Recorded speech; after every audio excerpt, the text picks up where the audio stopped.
عورت کا مرد کو ٹیلی ویژن یا راستے پر دیکھنے کا حکم۔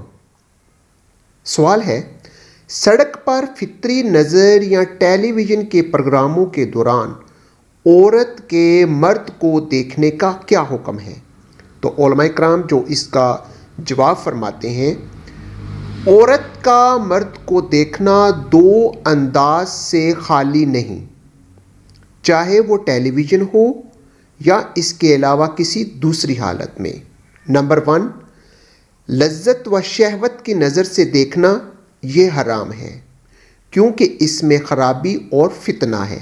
نمبر 2، لذت و شہوت کے بغیر دیکھنا، علماء کرام کے صحیح قول کے مطابق اس میں کوئی حرج نہیں، کیونکہ بخاری و مسلم میں ثابت ہے کہ حضرت عائشہ رضی اللہ تعالی عنہا کھیلنے والے حبشیوں کی جنگی مشق کی طرف دیکھتی اور نبی صلی اللہ علیہ وآلہ وسلم انہیں کھلاڑیوں کی نگاہوں سے چھپائے ہوئے تھے۔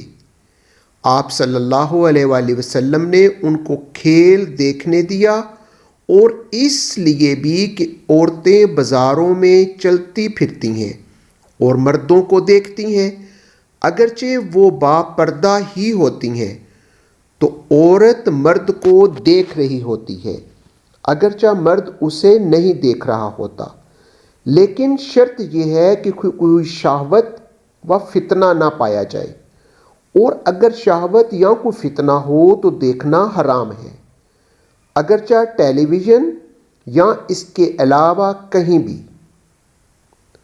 عورتوں کو پھر بھی چاہیے وہ اپنی نظروں کو جتنی ہو سکے حفاظت کریں، کیونکہ اللہ رب العزت نے مردوں کے ساتھ ساتھ انہیں بھی نگاہیں جھکانے کا حکم دیا ہے۔ واللہ اعلم بالصواب۔ اللہ حافظ۔